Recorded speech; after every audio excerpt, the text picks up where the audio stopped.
operational and financial autonomy, of course, within the units or the limits of their respective budgets as approved by the Board of Regents. However, the situation now is more a form of decentralization rather than true autonomy at the level of the CUs. That may be debatable as a statement.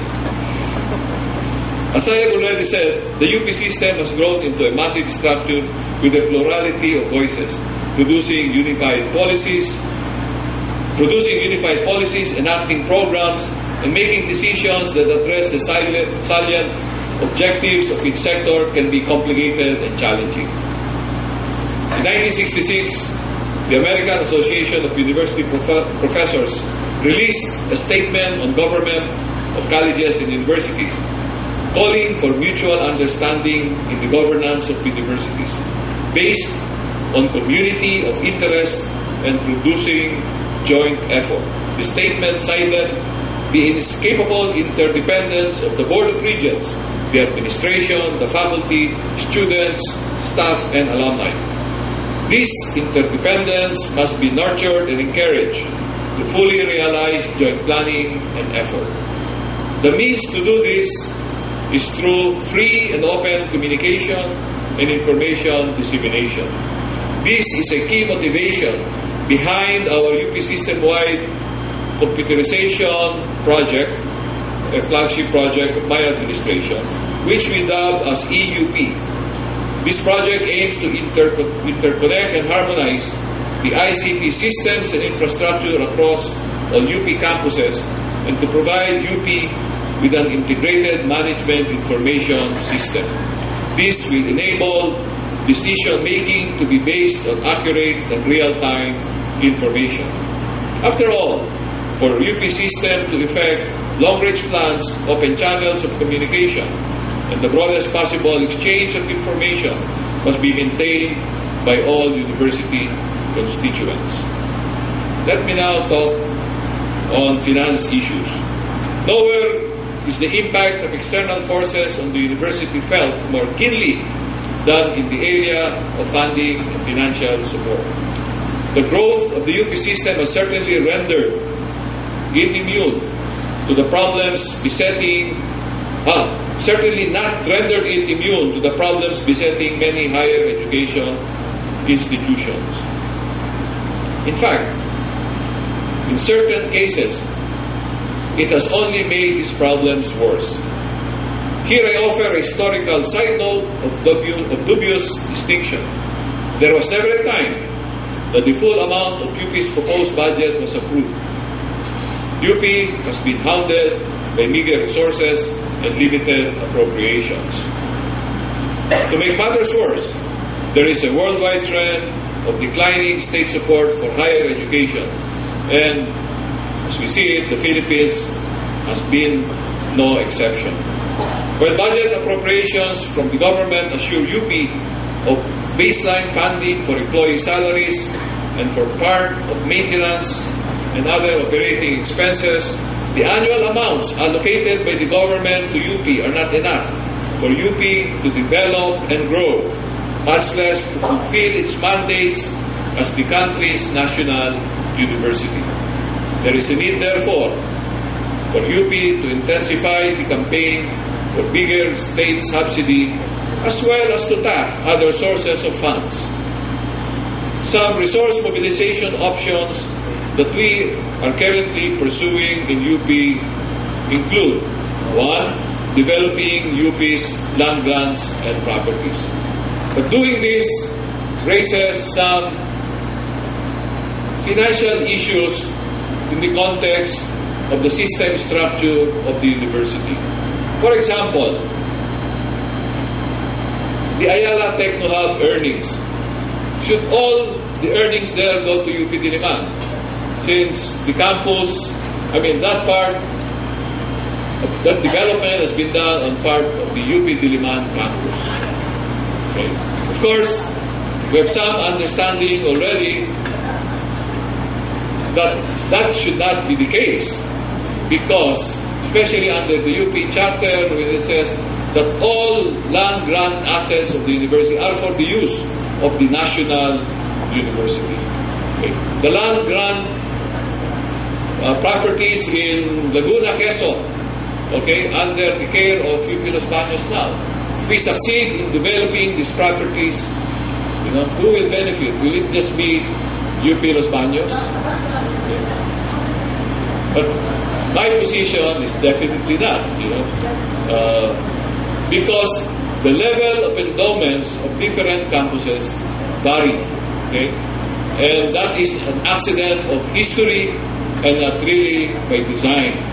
So now that we have the UP Charter making us the national university and entrusting all these assets for the use or the benefit of the national university, we have to be more, not really creative, but we have to be more reasonable in dividing the benefits of such assets. For the details, we will discuss under or in a different forum. Okay, second, mobilizing additional legislative support through priority development allocation funds or PDAF and congressional insertions. Although considering the politics involved, these are not always guaranteed sources. In fact, historically, congressional insertions have not really been fully released to UP. Over the past 9 years, up to 2010, a congressman gave me the information, I have not verified this yet, that a total of 6.2 billion pesos of money included in the GAA, but I think related to congressional initiatives, okay, has not been released to UP. That's a lot of money. Third, seeking grants, scholarships, endowments, joint projects from international and national executive agencies, foundations, organizations, and corporate donors. This, I see, has the disadvantage of giving UP units the added burden of looking for outside funding. Should our deans be fundraisers or academic leaders?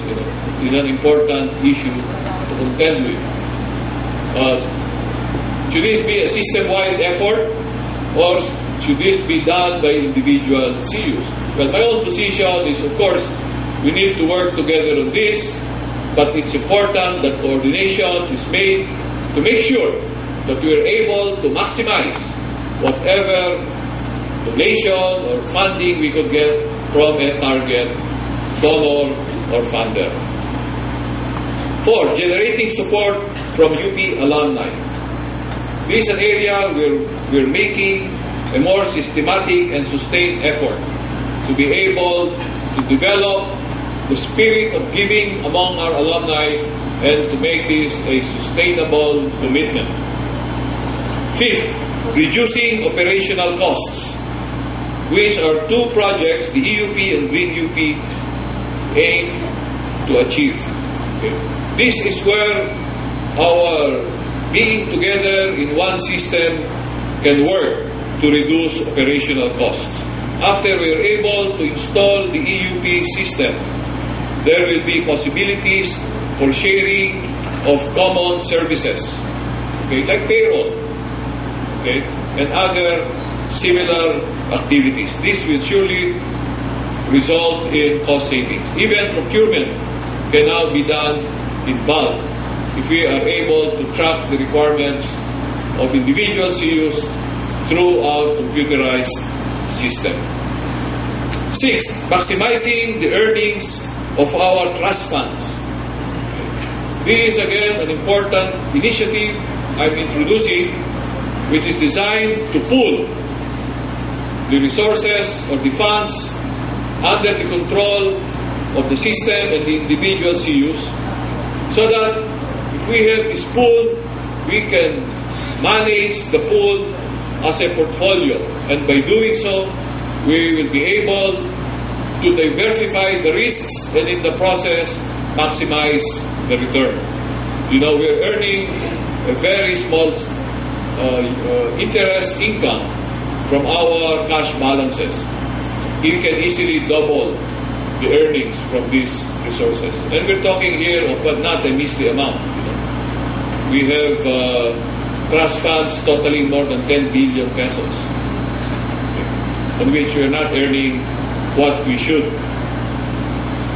Seventh and last, harnessing the provisions of the UP Charter for the benefit of the university.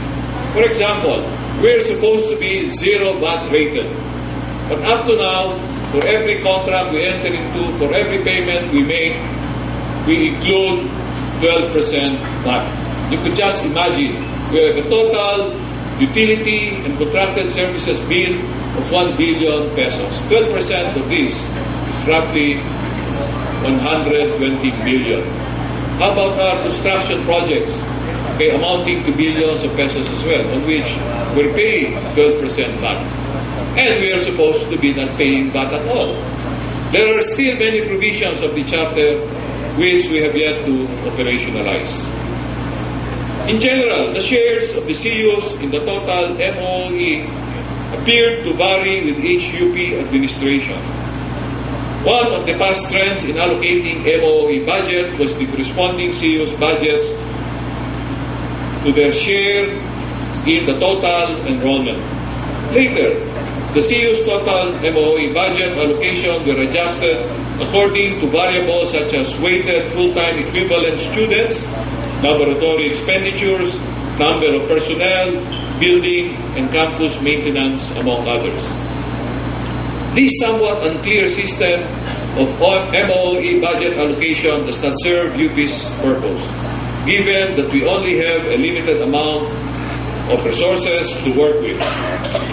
For our next fiscal year, we will put in place a new budgeting process, one that will rightfully prioritize programs and activities that support UP's development as the national university and a great regional institution.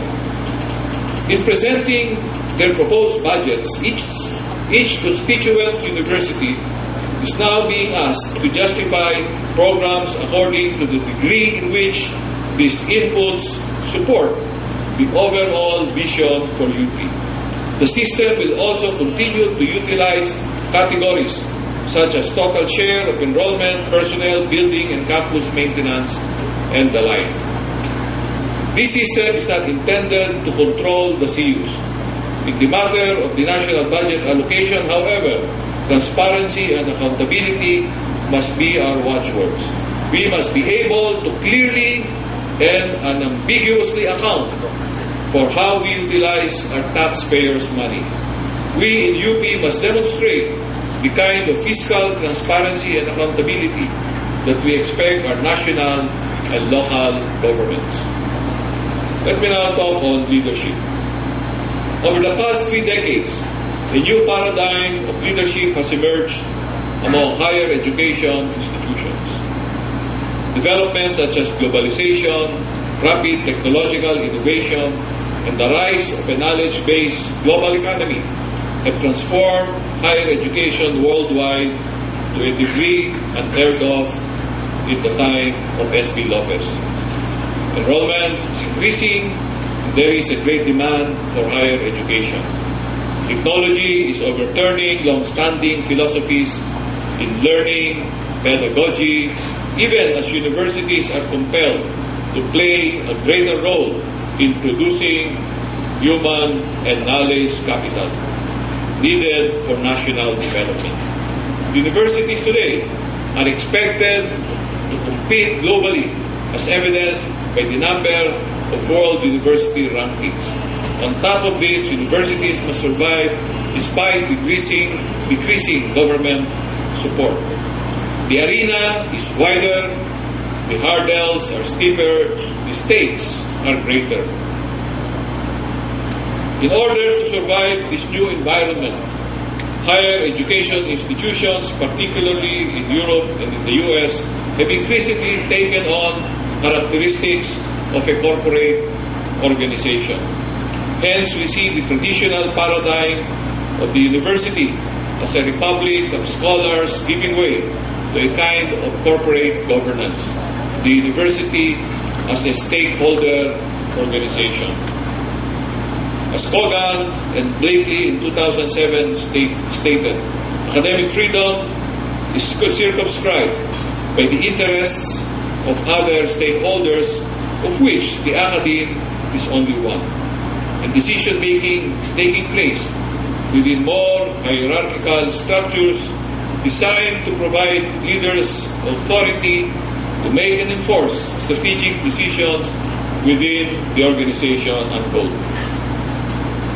These decisions are made in areas academics were once only vaguely aware of: economic development, marketing, quality assurance, international linkages, and the like. University leaders are increasingly expected to take on the skills of a chief executive officer. In the case of UP, such a degree of corporatization is circumscribed by its charter. However, alternative resource mobilization programs and development of land assets and properties, for this to be effective, require a different mindset and set of skills.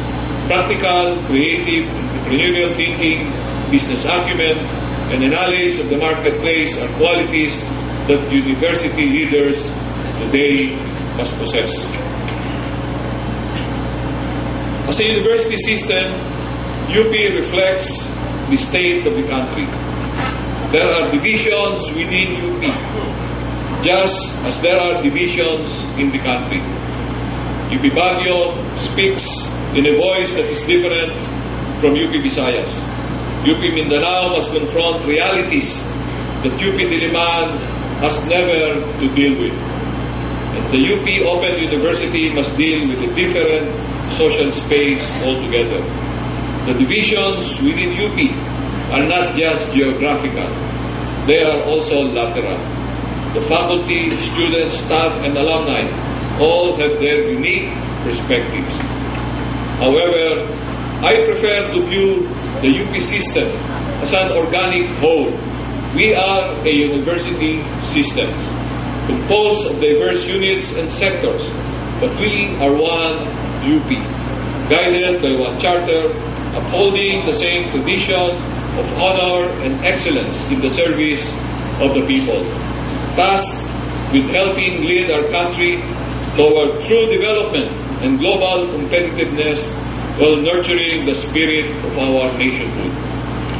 And while no individual can single-handedly turn UP into or make UP into a great university, I draw strength from the fact that UP is what it is, because only a diverse but unified UP can make the great university UP is meant to be.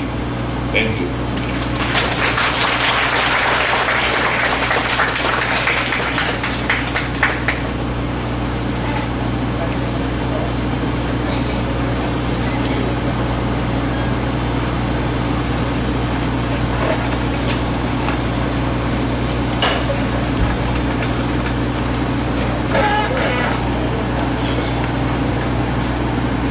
President Pascual, Chancellor Cruz, colleagues, magandang umaga po sa ating lahat. The speech of President Alfredo Pascual has provided us with a very enlightening historical chronicle of the evolutionary journey that our university took in the last 42 years, starting around the time when Salvador Lopez served as UP President. President Pascual narrated to us that the idea of a UP system that is composed of autonomous units was first conceptualized by Salvador Lopez, who was inspired by the University of California system that opened in 1869, exactly 100 years before he first became UP President. The President presented to us an interesting account on whether the UP system is made up of autonomous units, a term used by President Ricardo Angara, or constituent universities, a term used by President Agueva, or autonomous universities by President Emil Javier, then back again the constituent universities during the terms of Presidents Nemenzo and Roman. I am relieved that a law, Republic Act 9500, has pinned down this elusive matter to rest. The UP system is composed of constituent universities. The primary role that UP plays for the Philippines has not changed in the last 40 years. It has always been to produce the next generation of our country's leading artists, scholars, scientists, researchers, and entrepreneurs who would expertly and honorably lead our societies to greater prosperity and propel our country towards its rightful place in the international community of nations. Today, the Philippines is the 12th most populated country on earth. Its population is greater than that of Germany by 14 million, that of France by 30 million, and by almost 4 times that of the 4 Scandinavian countries combined. Yet, the Philippines has remained an inconsequential player in world affairs and even unable to chart its own social, political, and economic destiny as a country. Between 1960 and 2005, there were 13 countries with gross domestic products that were able to grow at a yearly average of 7% or more for 25 years or longer. The Philippines is not one of these progressive economies, but 9 of its neighbors are. This exclusion should not just bother our intellectual and political leaders alike, it should haunt them. Between 1999 and 2010, the population of the Philippines increased by almost 20 million, and yet the number of first-year students admitted to UP Diliman has remained constant at around 3,800 because the UP budget provided by the national government has not increased with population growth. And the UP community failed in the past to recognize this fatal disconnection and developed it into a potent argument for increasing the UP budget. Data indicate that UP Diliman has performed well below its potential, both as a graduate and as a constituent research university. It employs 1,539 full-time regular faculty members. 36% of them, or 528 at this point, have doctoral degrees. It offers 136 degree programs. And UP Diliman admits the best high school graduates year in and year out.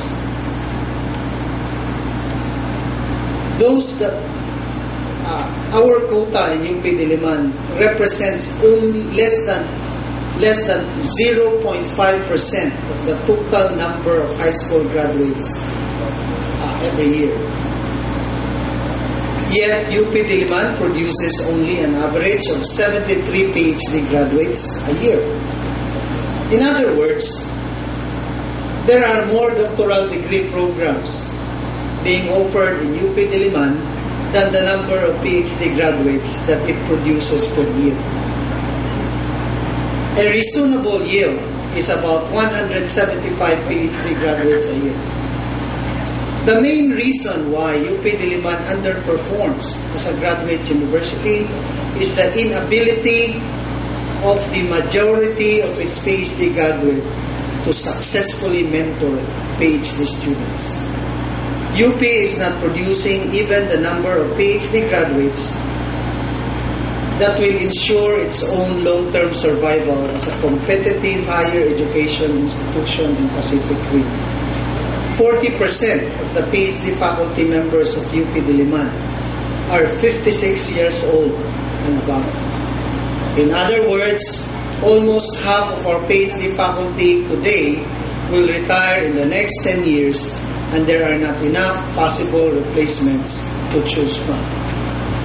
The worrisome faculty demographics becomes even more discomforting in the College of Arts and Letters and the College of Social Sciences and Philosophy, where the number of PhD faculty who are older than 55 years old is 55% and 52.3% respectively.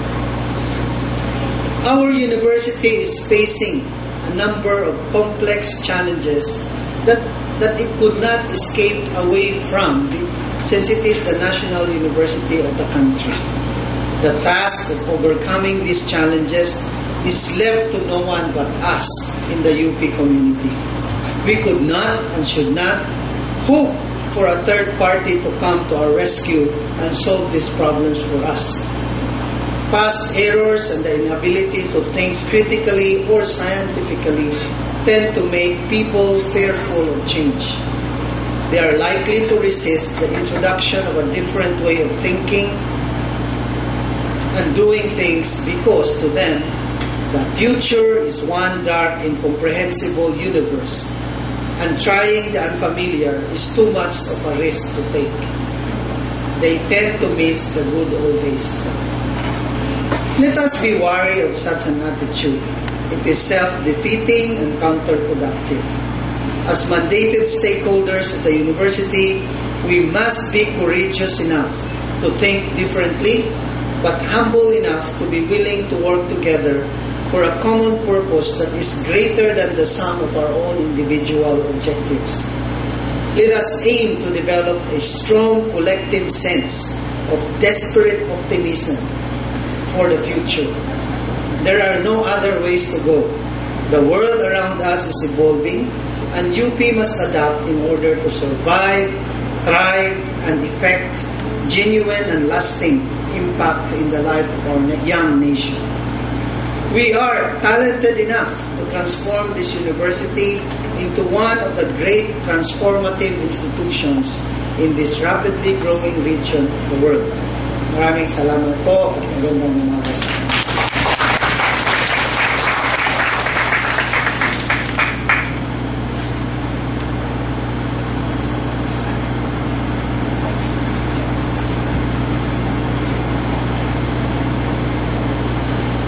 President Pascual, Madam Delilah Lopez, Regents Dalmacio and Taguala, Chancellor Saloma, Yusek Fred, colleagues, friends, ladies and gentlemen, good morning. It is a difficult task to react to the paper of your father.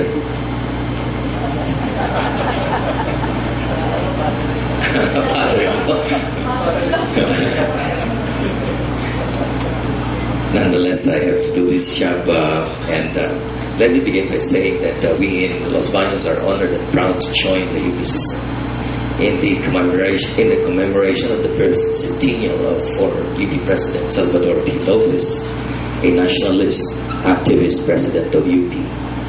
The university, as social critic and agent of change, emphasizes S.P. Lopez's activist philosophy of education that focuses on the responsibility of UP in educating the nation's youth and its role as the country's sole and social critic. I fully agree with the examination by President Alfredo Pascual of the legacy of former President Salvador B. Lopez to the University of the Philippines. His indeed was, to borrow the theme of this commemoration, a most democratic and relevant presidency. His term highlighted a concern for the welfare of the constituents of the university, the students, faculty, and staff, those trying times and difficulties where freedoms were curtailed, where liberties were suppressed, and the safety of life and limb of those who exercise their rights were in doubt. For someone from the authoritarian regime of the 1970s, S.P. Lopez was his own man. He proved